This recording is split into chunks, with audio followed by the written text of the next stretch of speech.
todos y todas nuestras teleaudientes de nuestro programa Vida en Plenitud.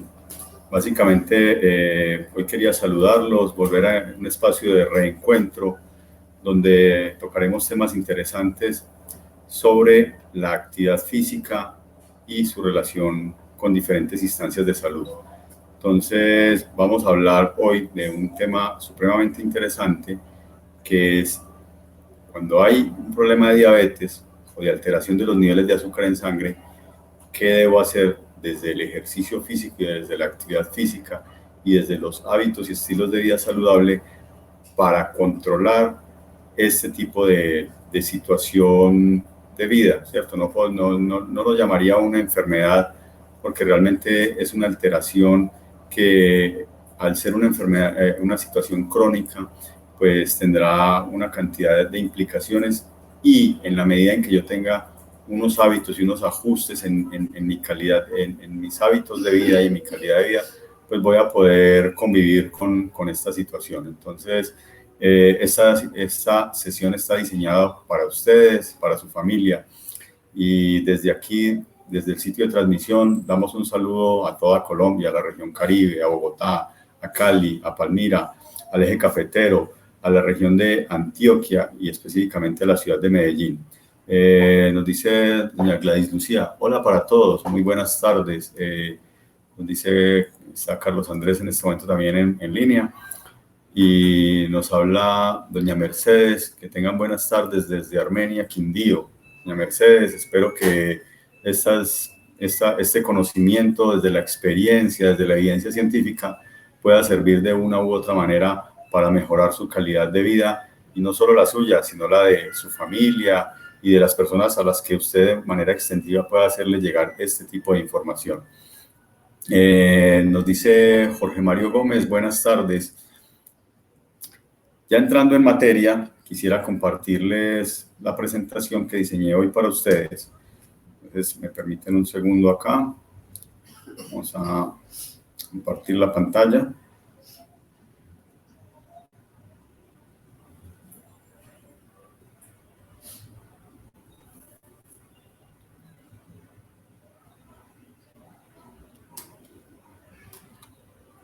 Listo, ahí espero que todos estén viendo la información.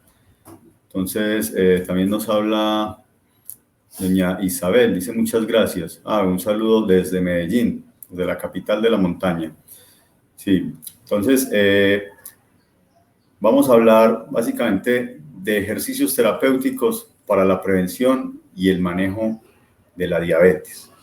Entonces, es muy importante inicialmente, y como ha sido característico de estos procesos de formación que adelanta el programa Vida en Plenitud de Comeva, primero hablar un poco de la fisiología, de qué es esta condición de vida o esta situación crónica que nos aqueja, y de qué manera podemos nosotros empezar a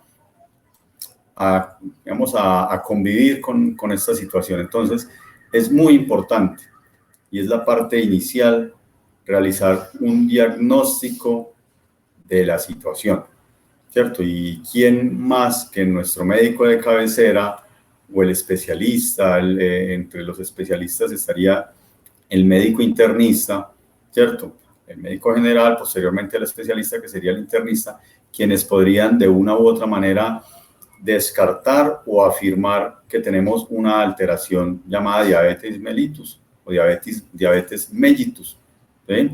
Entonces, ¿qué pasa? Existen dos tipos de diabetes: diabetes tipo 1 y diabetes tipo 2. Entonces, es muy importante, y de acuerdo a esa clasificación inicial podemos determinar qué debemos o qué no debemos hacer. Entonces, para comenzar, quería explicarles un poco, y en resumidas cuentas, sin irnos mucho a la minucia de la fisiología, pero sí a una realidad entendible de lo que puede ser la diabetes. Entonces, ¿qué sucede con la parte de la diabetes? Entonces, resulta que normalmente cuando nosotros ingerimos nuestros alimentos, ¿cierto? Entonces el sistema digestivo es un sistema supremamente complejo y que tiene muchos elementos que lo componen, y allí suceden unos procesos maravillosos, y entre ellos es el convertir los alimentos que ingerimos en unos sustratos que son los que realmente nos sirven para llevar energía a nuestro cerebro, a nuestros diferentes tejidos, entre ellos el tejido muscular, el tejido óseo, el tejido sanguíneo y demás. Entonces, ¿qué suele suceder? Que nosotros consumimos esos alimentos y después de un proceso de masticación pasan por el esófago y llegan al estómago. Y en el estómago empieza un proceso que es el proceso digestivo. Ese proceso digestivo, ¿qué hace? En últimas, después de todo lo que sucede allí, pues todos los alimentos y todo lo que ingerimos se convierte en glucosa, en azúcar, que es el azúcar o la fuente de energía que puede aprovechar nuestro organismo, ¿cierto? Pero ¿qué sucede? Esa glucosa pasa al torrente sanguíneo y allí es donde inicia ese proceso como de nutrición celular. Entonces, como podemos observar ahí en la primera parte de la gráfica, en un organismo saludable, entonces, ¿qué pasa? Está el estómago, que es el que ustedes verían como en rojito, y el páncreas, que sería el que ustedes ven así como en amarillito. Entonces, ¿qué suele suceder? Que del estómago se secretan o se generan a través de los alimentos esas moléculas de glucosa. Y el páncreas se encarga de producir algo que se llama la insulina. ¿Qué hace la insulina? La insulina es como la llave de la casa, como la llave de la puerta principal de la casa. ¿Qué hace esa insulina? Entonces, hace que al unirse con un receptor que está en la célula, nos abre la puerta para que la glucosa ingrese a la célula, ¿cierto? Como ustedes pueden ahí ver en la gráfica, en este pedacito. Entonces, esta es la insulina, se une a un receptor y ¿qué hace? Hace que la glucosa pueda ingresar específicamente a la célula. Y allí empieza ese proceso de nutrición celular. Eso es lo que ocurre en un individuo relativamente saludable. Sin embargo, existen, como les decía al inicio, dos tipos de diabetes. Entonces, cuando hablamos de la diabetes tipo 1, en algunos casos la llaman diabetes heredada, porque suele presentarse en las primeras etapas de la vida. Entonces, ¿qué pasa allí?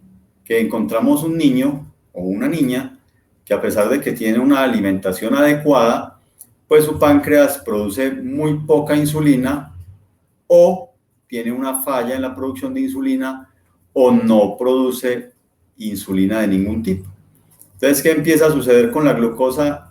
¿Qué pasa? O sea, en el estómago entra el proceso digestivo, ese proceso digestivo termina siendo glucosa que entra a la sangre y ¿qué empieza a suceder? Que esa glucosa, esas moléculas de glucosa, empiezan a estar como librecitas por ahí por el torrente sanguíneo. ¿Por qué? Porque al no producirse la insulina, y si recordamos aquí lo que ocurre en la gráfica 1, o sea, no está la llave para abrir la puerta para que esa glucosa ingrese ¿a dónde? A la célula. Entonces, el proceso de nutrición o de alimentación celular a partir de la glucosa no se da.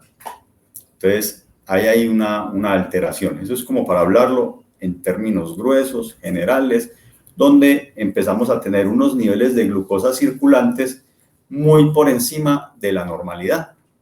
Entonces, ahora existe la diabetes de tipo 2. ¿Qué suele suceder con esa diabetes de tipo 2? Entonces, efectivamente ahí hay una producción de insulina, ¿cierto? Pero los receptores de la insulina generan una falla y entonces suele suceder lo mismo. O sea, aquí sí se produce insulina, pero se genera una falla como si tuviésemos la llave, como si tuviéramos la llave del vecino, ¿cierto? Como si estuviésemos en un hotel y fuésemos a medir la llave en una puerta diferente al cuarto que nos asignaron. Resulta que va a ser imposible que a pesar de que tengamos una llave similar, podamos abrir esa puerta. Entonces, suele suceder algo similar y es que los niveles de glucosa en la sangre empiezan a estar elevados. Entonces, una es la tipo 1 por falta de generación de insulina y la otra, a pesar de que se genera insulina, esa insulina es defectuosa o el receptor a la insulina es defectuosa y es lo que llamamos resistencia a la insulina. Esto ocurre y es una diabetes que es más bien generada por nuestros hábitos y estilos de vida saludable. La diabetes tipo 1 va a ser una diabetes heredada y la 2 es una diabetes adquirida. Entonces esa es una de las grandes diferencias que tenemos. Ahorita hablaremos un poco más del manejo de estas dos situaciones o de estas dos condiciones de vida. Entonces, ¿qué suele suceder? Hay unos términos importantes de clarificar y el uno es hipoglucemia, o sea, azúcar bajita, y el otro es hiperglucemia o el azúcar alta. Listo, entonces, clarificando esos dos, entonces, ¿cuándo consideramos que los niveles de azúcar son bajos? Entonces, cuando están por debajo de 60 miligramos por decilitro, ¿sí? Entonces, pueden ser 60, algunas teorías hablan de 50, ¿cierto? Pero entonces considerémoslo que de 60 hacia abajo es inadecuado. Ahora, viene algo que se llaman las hiperglucemias, o sea que el nivel de azúcar está por encima de lo esperado. Entonces, ¿hasta dónde podría ser normal? Hasta 125. ¿Qué pasa cuando nos pasamos a 126? Entonces ya se denomina una hiperglucemia. Entonces, eso es como cuando uno va por una vía y la vía dice que es a 80 kilómetros por hora, porque muchas personas podrán pensar, no, es que yo solamente la tengo en 126 y entonces pues hasta 125 es normal, o sea que 126 estoy ahí un pedacito pasadito, 1 miligramo por decilitro, pero eso es, como les decía, de una vía donde el tránsito debe ser a 80 kilómetros por hora, ponen una cámara de velocidad y usted va a 81 o 82 o 83. ¿Qué sucede? Pues hay una multa.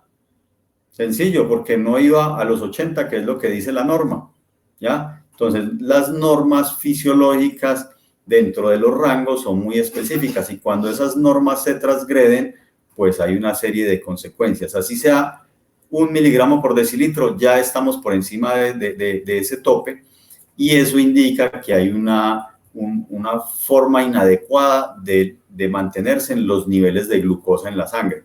Entonces es muy importante tener en cuenta este valor. Los invito a que los apunten, porque ahorita vamos a hablar de algo interesante y para eso es muy importante tener en cuenta estos 3 valores que les estoy dando. O sea, cuando hay una hipoglucemia y cuando hay una hiperglucemia en ayunas, como les decía, 126, y después de comer, o sea, eso lo llaman en términos médicos la glicemia postpandrial, o sea, ya comí, ya consumí alimentos y entonces esa glucemia después de consumir alimentos no debe superar los 140 miligramos por decilitro. Entonces, estos tres valores son muy relevantes, es importante conocerlos de primera mano, tenerlos en cuenta, porque aquí vamos a pasar a otra situación que más adelante les voy a contar. Entonces, para hablar un poquito en resumen, esto es lo que les estaba mostrando. El proceso digestivo, donde consumimos alimentos, después de que se pasa por el colon, entonces hay unos carbohidratos, ¿cierto?, que llegan al intestino y pasan a la sangre. O sea, esos carbohidratos que son las azúcares o la glucosa, ¿cierto?, pasa a la sangre, ¿cierto? El páncreas secreta la insulina que interactúa con ese azúcar que está en la sangre y hace que al interior de las células podamos absorber esa energía y utilizarla.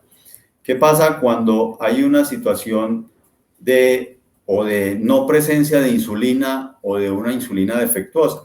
Entonces, ese azúcar circulante, hay un señor que interviene que se llama el hígado y el hígado interviene y transforma ese azúcar en tejido adiposo.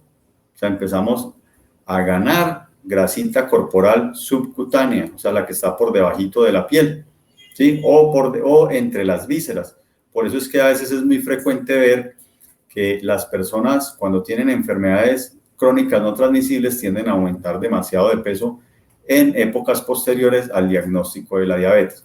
¿Y qué pasa con los músculos, que es donde debería, o las células musculares, que es donde debería llegar esa glucosa? Pues no llega. Y cuando no llega, entonces empezamos a tener una cantidad de síntomas. Entre uno de ellos, un signo importante es la pérdida de la masa muscular. Y un síntoma importante es la fatiga, el cansancio. Entonces, eso es algo que es muy importante tenerlo muy en cuenta. Esto es digamos, una gráfica muy simple, muy sencilla de cómo se genera todo ese sistema de la insulina y cómo es muy importante tener una homeostasis, o sea, un balance adecuado entre los niveles que les mencionaba, de glucosa que les mencionaba hace un momento. Entonces, aquí viene un elemento supremamente importante dentro de todo el proceso de esta nueva condición de vida. Entonces, es algo que es de vital importancia para un individuo que fue diagnosticado con diabetes de tipo 1 o diabetes de tipo 2. Ahorita más adelantico hablaremos de otros casos específicos donde se generan trastornos del azúcar en la sangre. Pero en este caso lo que nos acoge hoy es hablar de la diabetes tipo 1 y de la diabetes tipo 2.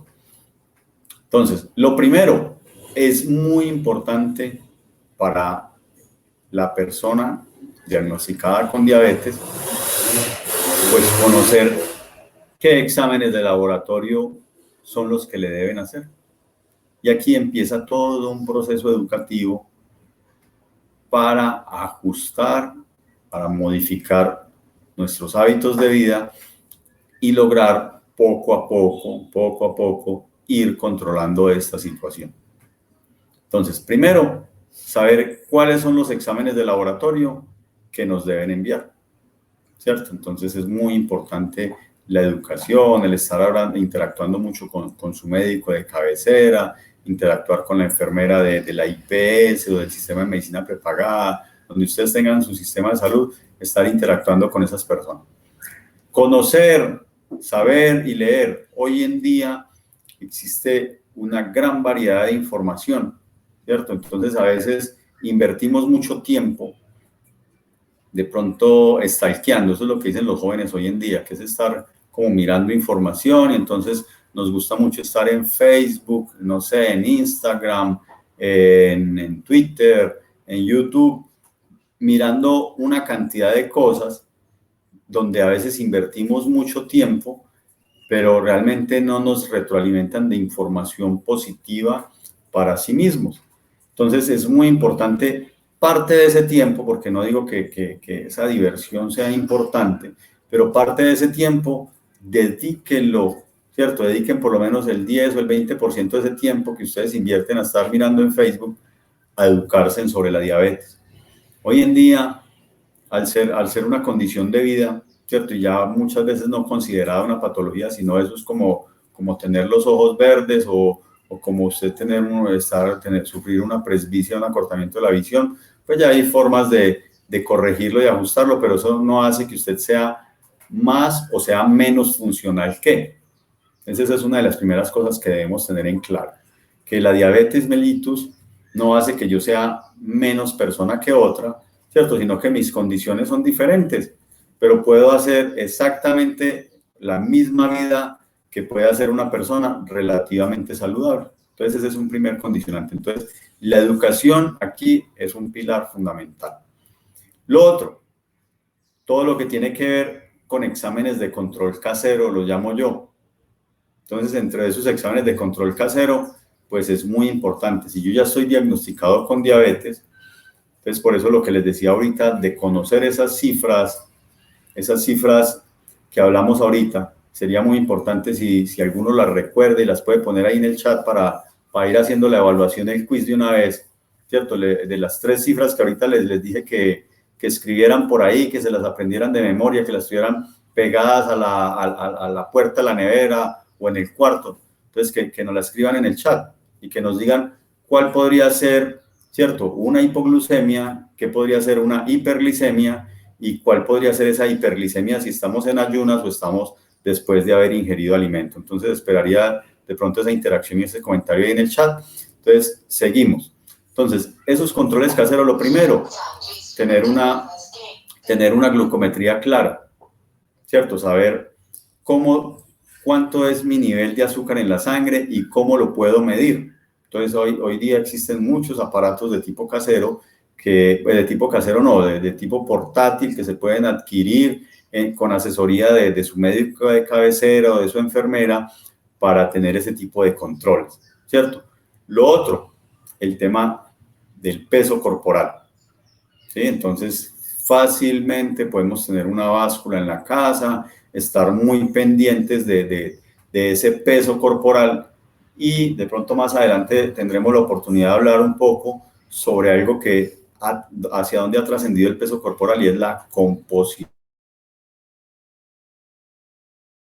corporal mismo y cuál es una composición corporal ideal, ¿cierto? Otro indicador que tiene que ver con el automonitoreo, el perímetro abdominal. Entonces, ¿cuánto tiene que medir mi perímetro abdominal para ser considerada una persona de riesgo cardiovascular o que tengo un alto riesgo o de aumentar mis niveles de glucosa en la sangre o de mantenerlos estables, ¿cierto? Entonces hay que estar tendiente a mirar esas medidas que deben estar alrededor de unos 80 centímetros de perímetro abdominal. Entonces ahí podríamos estar teniendo otra medida de control y tener 1 metro en la casa o al menos el metro de costura es muy sencillo y muy económico. Viene otra variable de la cual vamos a hablar en un momento y es el tema de la alimentación, ¿sí? Entonces, ¿cómo estamos alimentándonos? ¿Cómo debemos tratar de mantener un estilo alimenticio basado más en alimentos entre menos procesados mejor? Ahorita hablaremos un poco de eso. El tema de la actividad física de forma regular. Al final daremos algunos ejemplos de cómo podríamos estructurar una clase de ejercicio físico cotidiano, ¿sí? Que lo podamos hacer o que no lo podamos autoaplicar. Sin embargo, si tenemos unos requerimientos mucho más específicos, donde ya hay otras patologías que acompañan esta condición de vida de la diabetes, pues entonces ya tendremos que tener unos ajustes mucho más específicos y requerirán pues de la intervención de un profesional para que lo valore e identifique cuáles serían esos factores de riesgo adicionales y cómo podría hacerse o recomendarse una rutina de ejercicio físico regular. Lo otro tiene que ver con lo que les hablaba ahorita, el control de la composición corporal, o sea, cuánta grasa corporal tengo, cuánta masa muscular activa, cuánta masa residual, cuánto tejido óseo y demás. Y un elemento supremamente importante, que es la parte de medicamentos, ¿cierto? Lo otro es el control de los otros factores de riesgo y un elemento importantísimo es el cuidado de los pies. Entonces, cuando hablamos de los exámenes de laboratorio, entonces estamos hablando, por ejemplo, de la hemoglobina glicosilada, ¿cierto? Estamos hablando de la glicemia en ayunas, de la glicemia posterior al desayuno, de exámenes de colesterol, triglicéridos. Entonces, todos esos exámenes empiezan a tener unos valores y por eso es importante educarnos sobre esos valores. Y puede que lo más importante no sea tenerlos de memoria y saberlos como se lo sabe el médico de la IPS o como se lo sabe el médico internista, pero sí poder indagar sobre cuáles son los valores de referencia para mi caso, porque a pesar de que existan unos valores, digamos, generales, pues dependiendo de cada caso, el médico irá estableciendo en su proceso de tratamiento unos valores adecuados para cada uno y cada una de ustedes. Entonces, es muy importante que cuando vayan a consulta, si usted considera que tiene mala memoria, entonces lleve el lapicerito y la hojita y haga la pregunta y escríbalo, o digítelo en su celular, o lleve al nieto, al sobrino, al hijo, ¿cierto? Para que esas personas tomen esos apuntes y usted pueda empezar a ir teniendo un resumen de cuáles son los ideales, cuáles son los exámenes de laboratorio que generalmente le envían, para que de esa manera podamos tener un mejor control en el tiempo. Y no sea que puede suceder que el médico hoy manda unos exámenes y en la próxima consulta manda unos diferentes, entonces a veces no hay forma de hacerle una trazabilidad, pero en algunas ocasiones porque el médico está muy ocupado hay que entenderlo y porque muchas veces nosotros mismos somos los responsables de nuestra propia salud. Entonces, en la medida en que yo sé cuáles son esos exámenes de laboratorio, pues logro de una manera, teniendo unos datos específicos, incluso recordarle al médico, médico, es que usted cada 3 meses me manda hemoglobina glicosilada y mira que esta vez no me la envió, ¿qué pasó? Entonces, bueno, sí, doña María, se me olvidó, entonces, venga aquí, se la envío. Entonces, cosas de ese tipo. Lo otro es que en la medida en que yo me educo más y conozco cuál es mi tipo de diabetes, si es una diabetes de tipo 1 o es una diabetes de tipo 2, pues me podré familiarizar con el autocuidado de esta misma condición. Dentro de los otros exámenes de control casero es cómo logro yo educarme y tener la habilidad para hacer una glucometría y cada cuánto la debo hacer, dependiendo de qué, dependiendo de si soy diabético tipo 1, tipo 2, si estoy controlado o no controlado, el que debo llevarlo en un cuadernito, el que debo hacer los cuadritos, poner las fechas, hacerlo sin falla, para que usted le lleve esa tarea al médico cada vez que vaya al control, ¿ya? Otro mecanismo es tomarse el perímetro abdominal con cierta frecuencia, ¿cierto? A pesar de que la ropa es un buen indicador de cómo está evolucionando mi composición corporal y mi perímetro abdominal, a veces es más fácil comprar una talla más grande, ¿cierto? Y le echamos la culpa al diseñador, al señor que nos vende los jeans, o es que estos jeans ya no me sirven, o este pantalón ya no me sirve, o es que la marca X ya no me sirve, y es porque yo antes era talla 6 y ahorita ya soy 8 y después soy 10, o soy 28, soy 30, 32, 36, 40. Entonces, ¿qué está pasando? ¿Cierto? Entonces, en algunas ocasiones es mucho más fácil comprar una talla adicional y no ponerme, como decían nuestros abuelos, ponernos en cintura, ¿cierto? Entonces, saber que si yo soy talla 30 y debo tratar de mantener una talla 30 de pantalón, pues debería hacer algunas acciones para mantener esa talla 30. Pero no solamente es decir, este pantalón ya me aprieta, entonces le saco el botón. Y me sigue apretando mucho, entonces le bajo la cremallera y me saco la camisa por fuera. Y me sigue apretando mucho, no, pues compro uno nuevo. Entonces, ese tipo de situaciones hay que irlas controlando en el tiempo. Con respecto a la alimentación, es muy importante en este espacio hablar de qué tipos de alimentos debemos consumir. Entonces, cuando hablamos de alimentación saludable, ¿cierto? No, aquí no vamos a hablar de que es mejor la alimentación omnívora o vegetariana o vegana. No, todo individuo requiere una alimentación adecuada.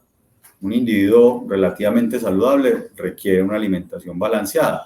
Un individuo con una condición de diabetes requiere una alimentación balanceada. Un individuo con hipertensión o con colesterol alto requiere una alimentación balanceada. Entonces vendría la pregunta de qué es lo que me alimenta y qué no.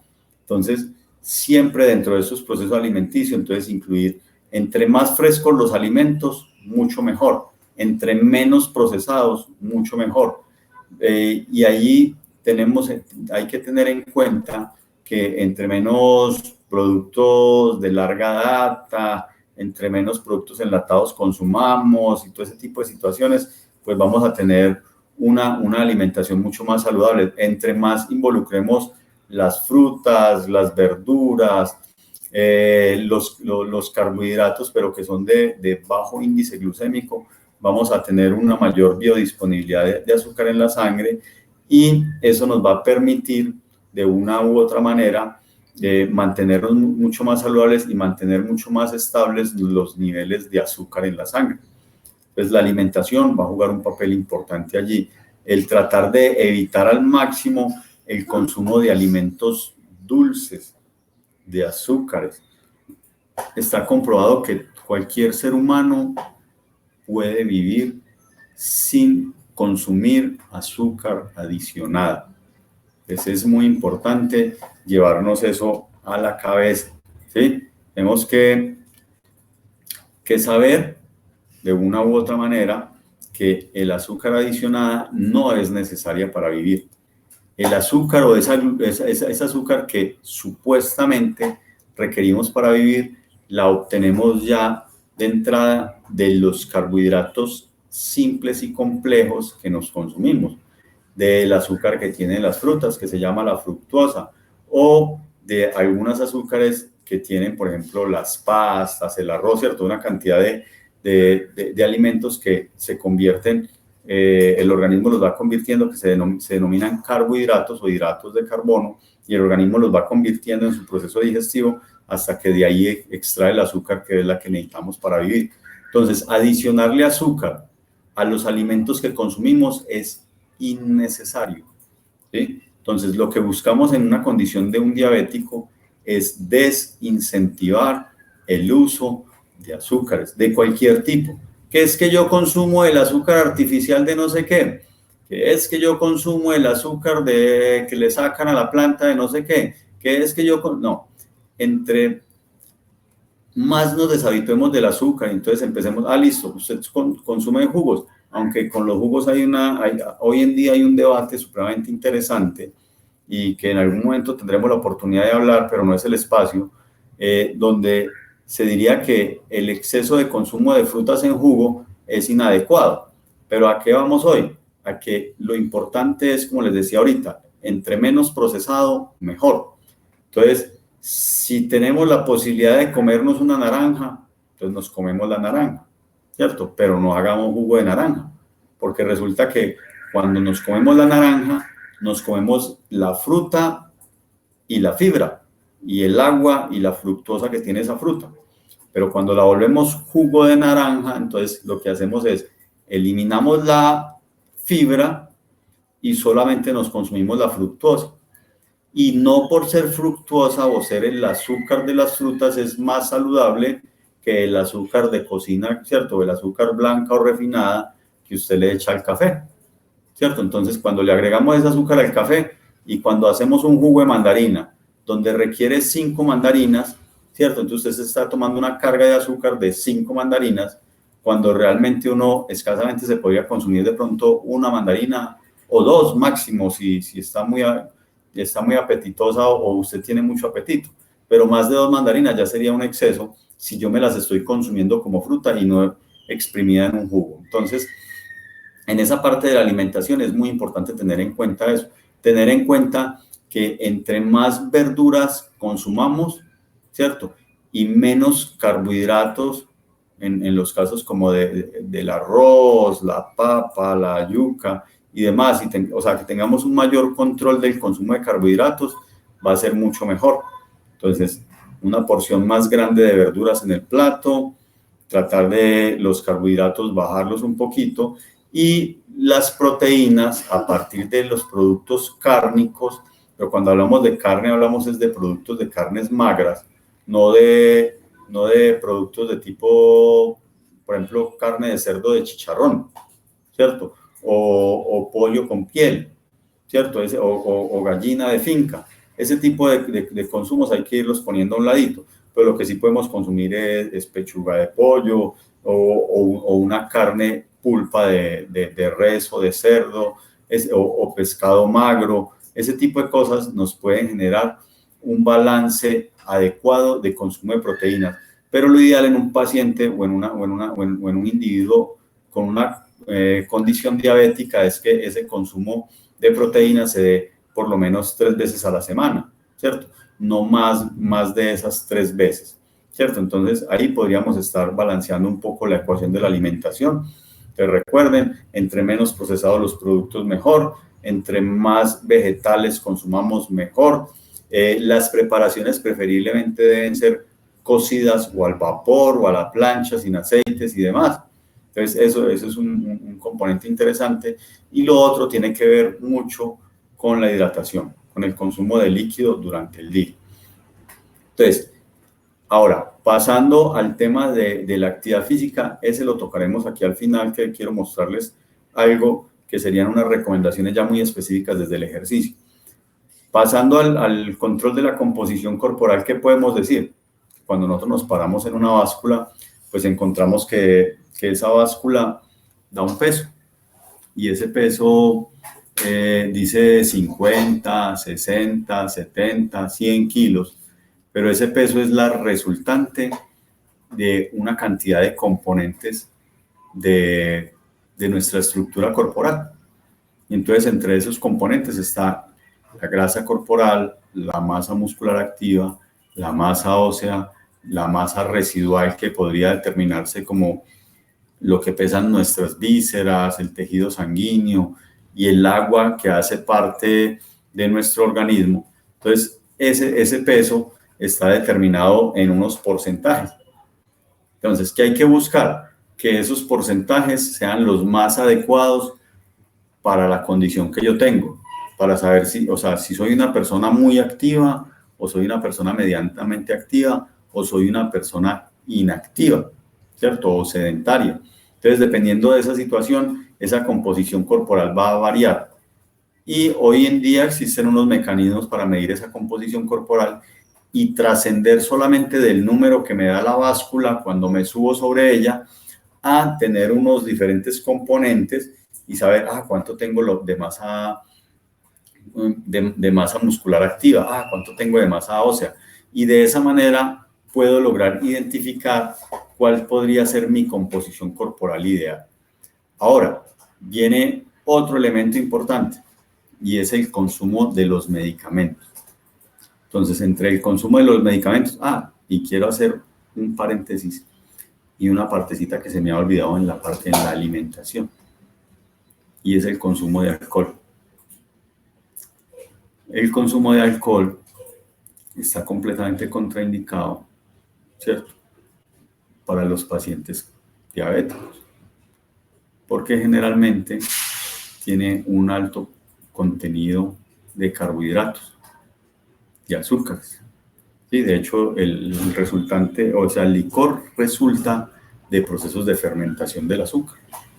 Entonces, cuando consumimos licor, pues tenemos un alto riesgo de que los niveles de azúcar se aumenten demasiado y generan unas consecuencias que no son adecuadas para nuestra condición de vida actual como diabéticos. Entonces, es muy importante pensarlo dos veces, que es que yo solamente consumo licor social, piénselo bien, ¿cierto? Porque si a eso le sumamos que usted está tomando medicamentos para bajar los niveles de azúcar y pues está consumiendo algo que le está disparando el azúcar, entonces el medicamento realmente no hace mucho efecto.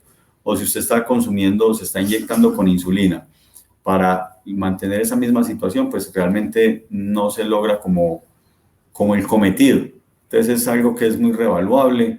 De pronto entiendo que a veces es una conducta muy frecuente, digamos, en nuestra cultura.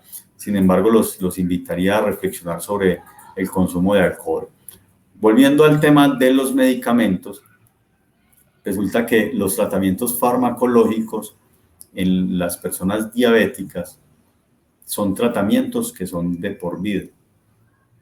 De por vida.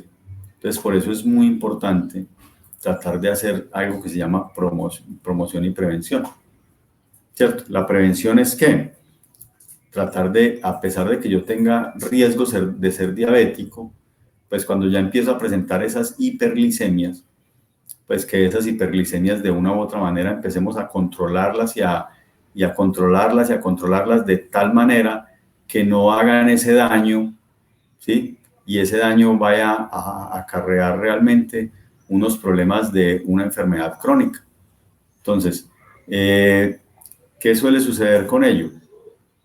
Que los medicamentos, después de que a uno lo rotulan, o bueno, no lo rotulan, sino que lo diagnostican con diabetes de algún tipo, diabetes de tipo 1 o diabetes de tipo 2, ¿sí? Entonces, si alguien quiere participar en este momento en el chat y puede hablarnos en 3 palabritas qué es la diabetes de tipo 1 y qué es la diabetes de tipo 2, ahorita leeremos su comentario. Muchas gracias. Entonces, es importante que en la terapia de medicamentos no se suspenda el tratamiento. Así usted se sienta muy bien. Es algo fundamental, porque lo que buscamos aquí es un control metabólico del individuo.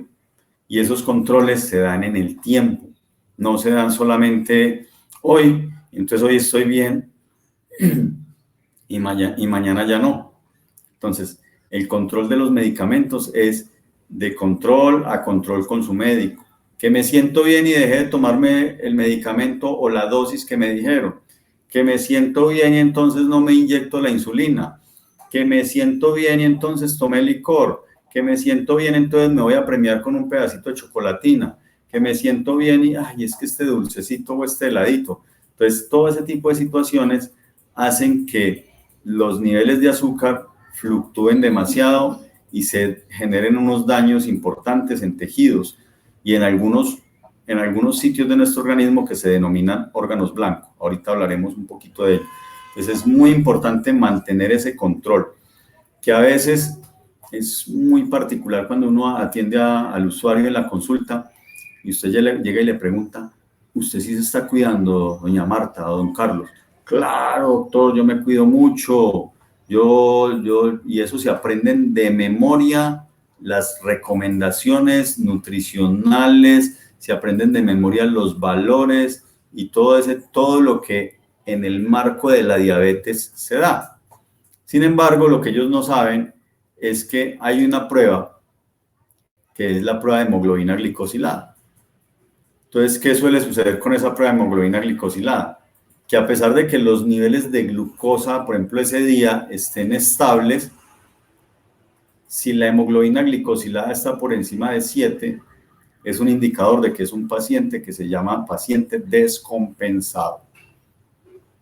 Y entonces, a pesar de que doña Marta, don Juan o don Pedro vengan a contar una historia acá, si la hemoglobina glicosilada está por encima de los valores establecidos, es porque a pesar de que ese día, muy posiblemente, porque lo saben, entonces aprenden a aguantar hambre, ¿cierto? Entonces, para que cuando lleguen a la consulta, les hacen el pinchacito, toman la glicemia y a veces suelen mentir. Y es muy chistoso porque llegan y dicen, no, ¿cuánto tiene la glicemia? No, en 126 o en 130. No, y es que yo acabé de desayunar. Ah, sí.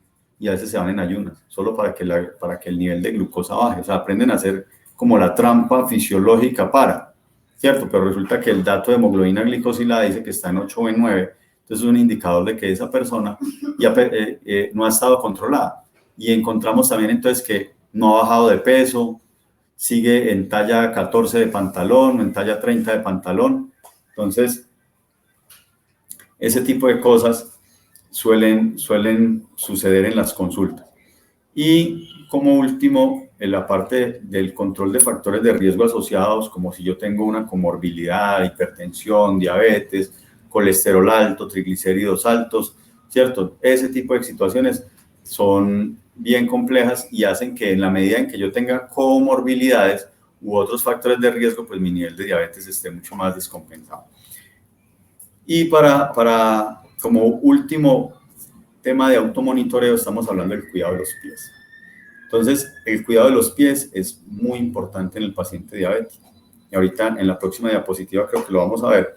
Entonces, el cuidado de los pies, el mantener unos pies limpios, preferiblemente no utilizar talco, mantenerlos bien secos, tener unos tenis cómodos y adecuados o unos zapatos que sean en la parte de adelante que no sean ajustados, sino que sean más bien redondeados y amplios para que podamos mover los dedos dentro del calzado, tener unas medias que no nos ajusten, ese tipo de cosas, cortarnos bien las uñas y preferiblemente limarlas en plano y no en redondo, para evitar que se encarnen en los lados de los dedos. Ese tipo de cosas nos van a ayudar a prevenir problemas a largo plazo.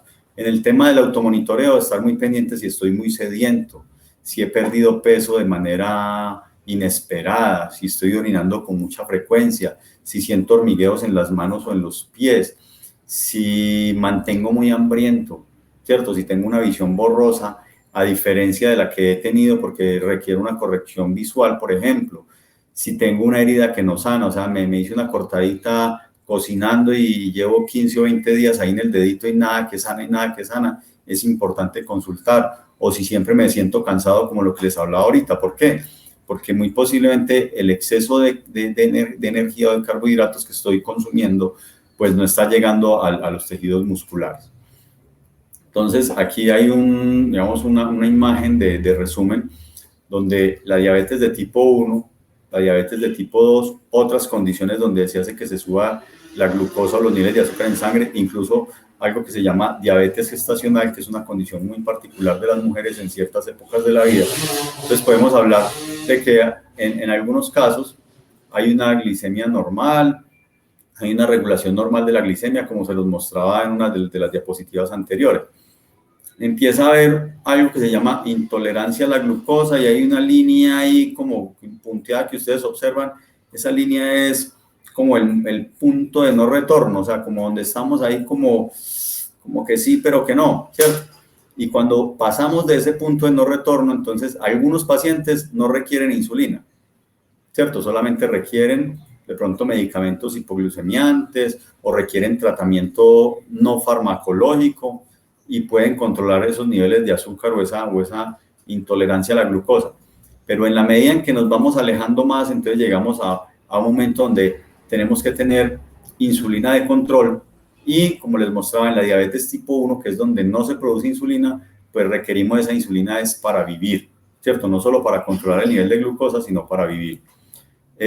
Lo que les hablaba ahorita de los órganos blancos, ¿cierto? Entonces suelen suceder esta condición de vida y estos niveles altos de azúcar en la sangre hacen que se produzcan retinopatías, o sea, empiezan a haber unos daños en los vasos sanguíneos de la retina y esos vasos sanguíneos empiezan a deteriorarse, entonces empezamos a tener problemas de visión, ¿cierto? Hay problemas, algo que se llama nefropatía, o sea, daño en el riñón. Entonces ahí podemos ver la imagen de un riñón normal y el otro es como un riñón un poco más granulado, más de menor tamaño, que tiene uno al interior del mismo, en su función renal, no la hace de la mejor manera. Entonces tenemos unas condiciones que son nefastas a largo plazo. También podemos tener algo que llama la neuropatía, y esa neuropatía diabética es que esos excesos de azúcar o de glucosa en sangre empiezan a afectar el sistema nervioso periférico. Y entonces empezamos el primer síntoma, como les hablaba ahorita, es el hormigueo, y el segundo es la falta de sensibilidad. Entonces fácilmente una persona diabética se puede tropezar, se puede hacer una pequeña lesión o alguien le pisó un pie y no sintió un dedo y la uñita se encarnó, se infectó, y todo eso puede desencadenarse en últimas en un proceso de amputación en el peor de los casos, ¿cierto? Entonces, hasta incluso desmembraciones se dan a nivel de la cadera, que generalmente esas neuropatías ocurren más en los pies. Entonces, es muy importante, si yo ya estoy diagnosticado con una diabetes, estar muy pendiente del autocuidado de los pies, porque nosotros somos los que nos vemos todos los días, ¿cierto? Generalmente el médico nos ve una vez cada mes, o cada 2, o cada 3 meses. Entonces, pero nosotros nos vemos todos los días y somos los que vamos a ser autorresponsables o responsables más bien de nuestro propio cuerpo y estar identificando cómo están nuestros dedos, cómo está la planta del pie, cómo están los espacios interdigitales, qué tipo de calzado estoy utilizando, ¿cierto? Todo ese tipo de cosas. Y el corazón, uno de los sistemas más maravillosos y más vascularizados que existe, y con un sistema mucho más, uno de los sistemas más complejos que hay, porque realmente el corazón nunca para. Desde el día en que se genera el proceso de concepción y se hace esa primera mórula y empieza el corazón a palpitar hasta el último de nuestros días, este músculo está en permanente movimiento y en fase de diástole y de sístole, y allí empiezan a generarse algunas afecciones de tipo coronario por aumento de lo que les decía ahorita del tejido graso. Entonces empiezan a haber taponamientos de arterias, se empieza a ver algo que se llama hipertrofia ventricular, una cantidad de situaciones de tipo coronario que nos conllevan a disminución de nuestra calidad de vida. Ahora, pasando al tema de los ejercicios, entonces quisiera mostrarles algo de lo que podemos hacer. Es muy importante, si nunca he hecho ejercicio, hay que empezar a movernos, porque ¿esto qué va a hacer? Primero, va a ir disminuyendo el tejido graso. Segundo, va a ir aumentando la masa muscular activa. Tercero, va a ir disminuyendo el riesgo de caída en un individuo, ¿cierto? Cuarto, va a mejorar su capacidad cardiovascular y va a hacer que usted cada vez se fatigue menos y pueda hacer una rutina un poco más eficiente de ejercicio. Y en muchos casos, y hay mucha evidencia científica de ello, y es importante que ustedes, en la medida en que se documenten, como se los hablaba hace un momento, puedan controvertir y argumentarle a su médico, que muchas veces es más fácil mantener un tratamiento estándar y decir, vea, usted se toma 3 pastillas por día, de tantos miligramos, ¿cierto? Pero le dan las mismas 3 pastillas por día de tantos miligramos al que no está haciendo nada por cuidar su salud, que al que se está cuidando con la alimentación, al que hace ejercicio, al que tiene una vida mucho más, unos hábitos de vida mucho más saludables. Entonces es importante que ustedes también controviertan con su médico. No les dé pena, no les dé miedo, ellos no son dioses, ¿cierto? No se las saben todas. Entonces, ¿qué pasa? Si usted es un paciente que desde su autocrítica considera que usted está haciendo más ejercicio, que la disminución de peso se ha logrado porque está mucho más activo, porque está consumiendo más frutas y verduras, porque tiene una alimentación más balanceada, todo ese tipo de situaciones ameritan que usted también sea premiado ¿con qué? Con una disminución de esas dosis de medicamentos, que si se aplicaba tantas unidades de insulina, pues puedan disminuir esas unidades de insulina, que si le estaban dando medicamento 3 veces al día, pues se lo puedan dar 2 veces al día. Cosas de ese tipo suelen suceder y hay mucha evidencia científica que respalda lo que les estoy diciendo. Entonces, es muy importante mejorar esa parte. ¿Y cómo se logra? Con ejercicios de movilidad articular, con ejercicios de estiramiento, con ejercicios de fuerza para mejorar esa masa muscular activa, con ejercicios de tipo cardiovascular. Cuando hablo aquí en ejercicios de tipo cardiovascular, hablo de caminatas vigorosas por terreno plano. O sea, cuando camino, pero camino de afán por un terreno plano, como cuando voy cogido de la tarde, pero sin correr, ¿cierto? Y preferiblemente en terrenos estables para evitar el riesgo de caída. Cuando hago entrenamientos de intervalos, ¿qué quiere decir eso? Que hago caminata, por ejemplo, voy caminando alrededor de un parque. Entonces, una cuadra rápido, una despacio, una rápido, una despacio, una rápido, una despacio, ¿cierto? Y así permanezco los 30 o 40 minutos de la caminata. Cuando trabajo ejercicios de equilibrio para mejorar la propiocepción en esa parte de la estabilidad y de la musculatura central. Y cuando hago ejercicios respiratorios y de relajación al final de nuestro trabajo. Entonces, voy a dejar de compartir y básicamente voy a mostrarles qué podemos estar haciendo. No sé si aquí ya dejé de compartir la pantalla.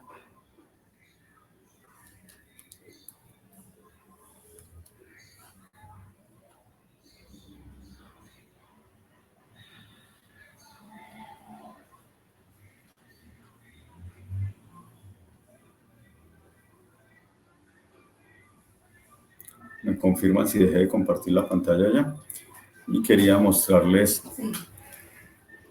como lo que podemos empezar a hacer. Entonces, los que me quieran seguir, vamos a hacer una serie de ejercicios de movilidad articular y un poco de trabajo de fuerza, ¿cierto? Entonces, espero que haya quedado claro el cómo podemos caminar. Caminar es una actividad normal, cotidiana de un ser humano, ¿cierto? ¿Qué hay que buscar? Entonces, características. Primero, un calzado adecuado, unas medias adecuadas, ¿sí? Tener bien atado el calzado, preferiblemente buscar que el calzado tenga cordones planos, ¿sí? Entonces eso me ayuda de una u otra manera a disipar la tensión del zapato, que el zapato esté bien amortiguado. Hay que invertir, cuando somos diabéticos, hay que invertir en una buena calidad de calzado. Entiendo que a veces hay calzados de réplicas y eso, pero ahí hay que hacer una inversión porque están invirtiendo en su salud, ¿sí? Y más cuando van a empezar a hacer ejercicio físico regular. Entonces, posterior al ejercicio es importante una ducha, ¿cierto? Entonces, la ducha diaria, el secarse bien los pies. Vuelvo y les reitero el no uso de talcos y demás para que no se reseque la piel. Preferiblemente utilizar cremas hidratantes. Mucho cuidado con el tema del corte de las uñas. Mucho cuidado. A veces a las mujeres más que todo son muy asiduas de ir a los sitios de pedicure y demás, y a veces eso termina siendo un riesgo, ¿cierto? Cuando una uña se complica y ese tipo de situaciones suelen suceder y sobrevienen más por ese tipo de malas prácticas a cuando yo mismo hago esa parte del pedicure, del corte. Puede que no sea tan estético, pero sí es mucho más saludable. Entonces esa es una recomendación. O si definitivamente la decisión es que siempre van a ir a hacerse el pedicure, entonces comprar su propio kit para que lo tengan a mano y sea con ese, con el que hagan su labor pues de pedicure. Ustedes vienen, lo limpian bien, lo desinfectan en su casita y lo tienen como parte de un elemento de uso muy personal. Y el secar bien el calzado, o sea, después de una caminata o demás, entonces no usar más ese calzado en el día, ponerlo a que se ventile, sacarle la plantilla para que se seque bien y al día siguiente o a los 2 días poder utilizarlo de manera adecuada. Entonces vamos a empezar con unos ejercicios de movilidad articular. Entonces aquí vamos a trabajar un poquito, vamos a empezar siempre en un orden, vamos a empezar desde la parte de la cabeza hacia los pies, vamos a ubicar una posición de estabilidad, o sea, separamos las piernas más o menos al ancho de los hombros, las manos las ponemos a la altura de la cintura y vamos a empezar a mover la cabeza despacio, adelante y atrás. Vamos a poner de ladito, vamos a trabajar adelante y atrás, despacio, adelante, atrás, adelante, atrás. Vamos a combinarlo con un poco de respiración. Entonces, cuando vamos atrás, tomamos aire, cuando vamos subiendo, toma aire por la nariz y cuando va adelante lo bota por la boca. Toma aire por la nariz y lo bota por la boca.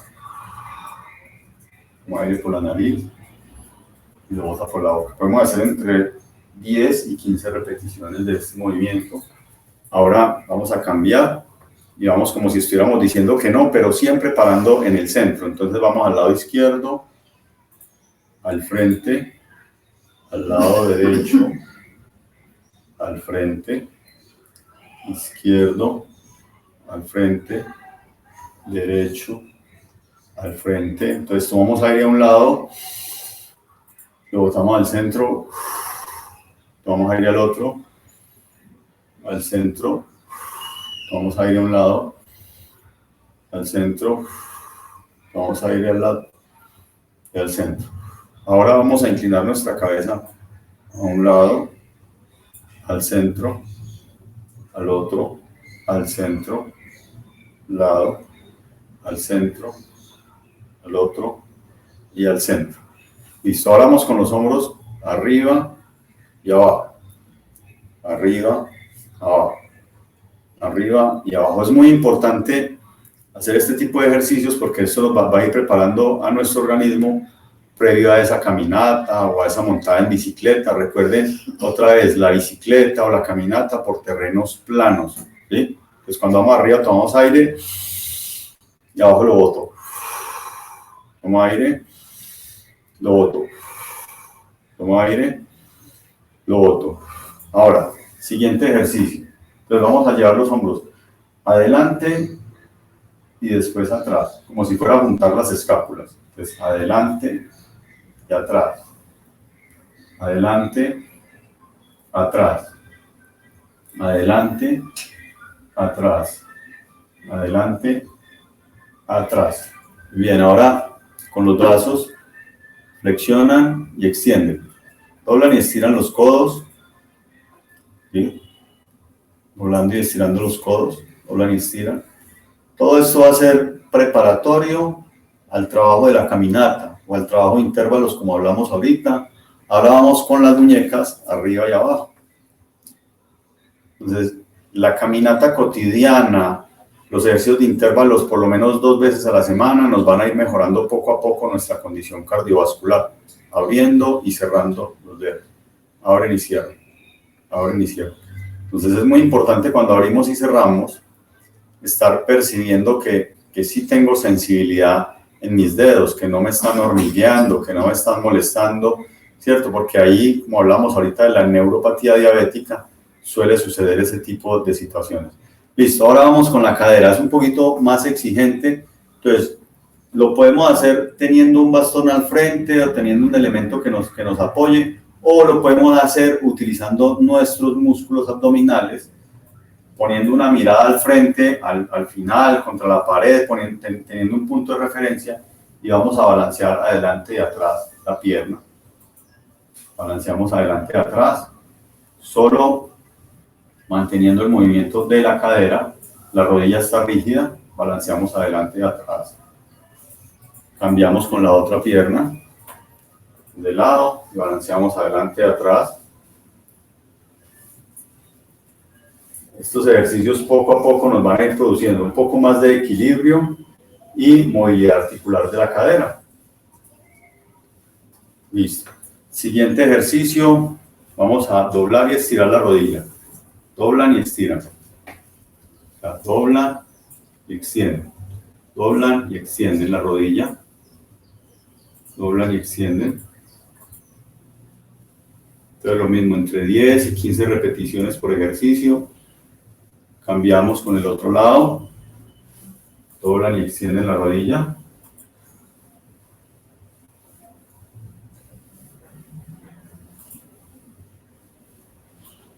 Y por último, ejercicios con el tobillo. Pues arriba y abajo.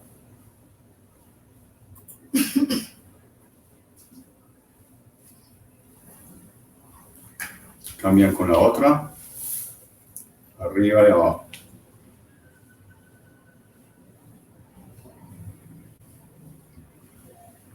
Listo, segunda parte. Vamos a estirar un poquito. Entrelazamos los dedos.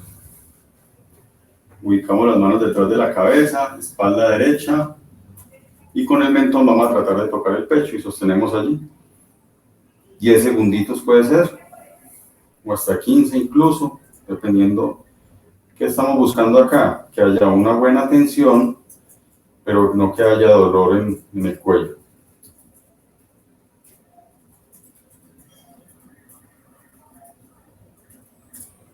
Tres, 2 y 1.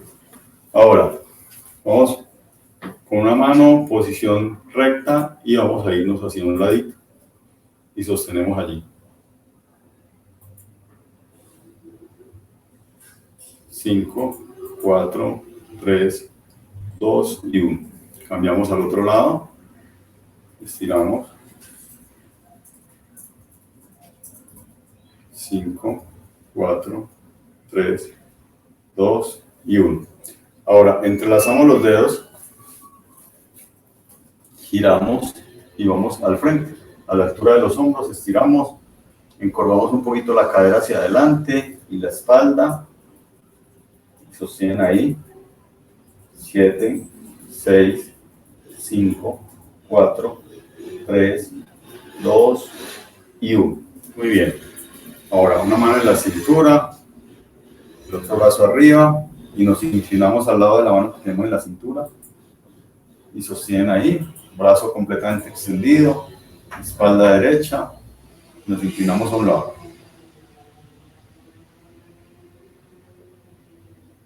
2 y 1.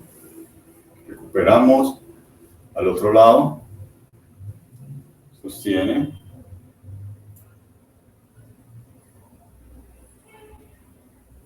4, 3, 2 y 1.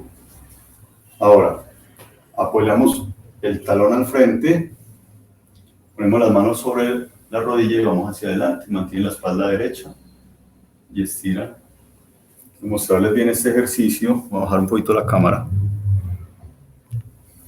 Es muy importante mantener el talón apoyado, los dedos hacia arriba, la rodilla en extensión, espalda derecha y voy hacia abajo.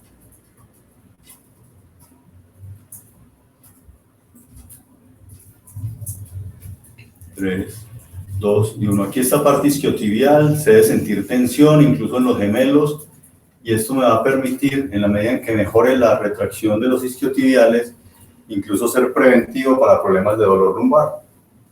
Cambiamos con el otro, talón apoyado, dedos hacia arriba, rodilla extendida, y vamos adelante. 9, 8, 7, 6, 5, 4, 3, 2 y 1.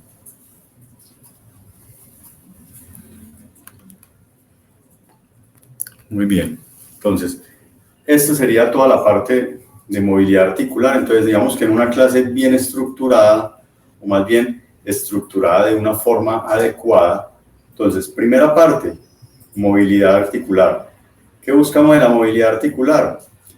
Que toda la mecánica adecuada de movimiento, como pudieron ver aquí, por ejemplo, solamente extendimos y doblamos el codo. no hicimos movimientos circulares o de rotación. ¿Por qué? Porque el codo solamente está diseñado para doblarse y estirarse, al igual que nuestra rodilla. Entonces, siempre buscando la mecánica articular.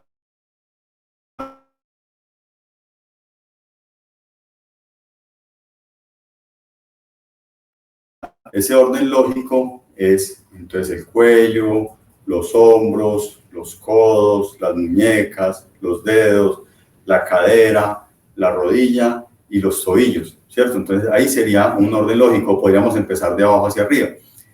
Cuando hicimos el trabajo de estiramiento, de igual forma empezamos con los músculos más grandes del cuello, pasamos a toda la parte de los hombros y la espalda, después la parte lateral, como los músculos oblicuos y que hacen parte de la musculatura core, y después pasamos a la parte inferior, o sea, a las piernas, a los muslos y a los gemelos. Entonces, esa sería la segunda parte, el estiramiento. Ahora, ya aquí en este momento estaríamos preparados ¿para qué? Para ir a dar una caminata. ¿Esa caminata de cuánto tiempo debe ser? Entonces, si yo soy una persona sedentaria que estoy iniciando en el proceso de actividad física, pues realmente debo empezar de menos a más. Ese empezar de menos a más implica ¿qué? Que invierta unos 5 u 8 minutos en el trabajo de movilidad articular y estiramiento, que invierta por lo menos unos 10 minuticos en la caminata y regrese y nuevamente haga ejercicios de estiramiento. Esa podría ser una sesión de actividad física adecuada para un diabético. ¿Qué es importante en el individuo diabético? Que por lo menos 30 minutos antes de ir a hacer actividad física o de iniciar el proceso de actividad física, pues haya consumido algo de alimento. ¿Sí? Depende de qué, de la dieta, del fraccionamiento o demás metodologías que esté utilizando con su terapeuta, o sea, con su médico o con su nutricionista. Y si no es el caso, pues por lo menos tener un desayuno de manera adecuada si lo va a hacer en la mañana, o si va a hacer una actividad física nocturna, pues ya haber hecho o como mínimo una merienda o la cena de la noche. ¿Para qué? Para evitar disminuciones muy fuertes de los niveles de glucosa en la sangre y que realmente se convierta el ejercicio en algo contraproducente, ¿cierto? Entonces ahí es donde tenemos que tener mucho cuidado, porque esta situación metabólica es algo compleja y a veces es como de ensayo y error y de percepción. Entonces por eso hay que empezar de menos a más. Entonces 5 o 10 minutos de calentamiento, de movilidad articular y estiramiento, 5 o 10 minutos de caminatica, volvemos a la casa o en el mismo parque, hacemos el estiramiento y terminó la clase. Y así nos vamos yendo. Entonces 3 veces por semana, después 4 veces por semana, y más o menos a las 12 semanas podemos ir aumentando gradualmente el tiempo, por ejemplo, de la caminata o la intensidad y el grado de esfuerzo, pero siempre con la recomendación que les estoy dando. Por más bien que me sienta, nosotros ya no, o sea, no debemos buscar esa parte de ser como atletas de alto rendimiento, no. Entonces, ¿qué buscamos? Preferiblemente terrenos planos. Que podemos darnos una caminadita de vez en cuando, que vamos al campo, que nos gusta ir a la montaña, que nos gusta ir a hacer el trekking. Entonces ya ahí tendremos que tener mucho más cuidado, porque el calzado deberá ser un poco más especializado, porque debe estar bien amarrado, porque tenemos que buscar cuáles son los terrenos que se adaptan a nuestra capacidad y condición física. Entonces, pero la recomendación inicial, ideal, es que hagamos la caminata o el pedaleo, si tenemos bicicleta estática o de spinning, pues lo hagamos en casa, o si en el gimnasio de la unidad, o si vamos a la cancha de cerca a donde vivimos. Ese tipo de cosas nos pueden ir ayudando.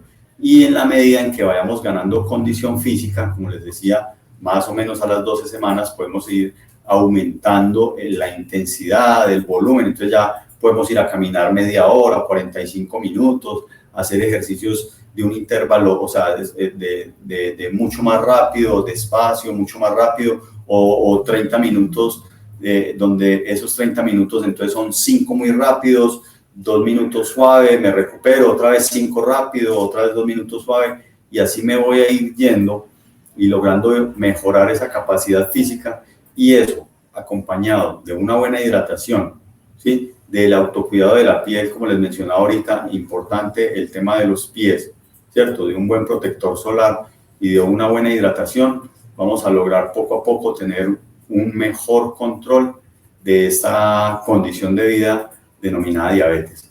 Entonces, yo creo que vamos cerrando por el momento. espero ya empezar a resolver algunas inquietudes desde mi experiencia y conocimiento en el chat. Y valores normales de hemoglobina glicosilada, siempre estar menos de 7.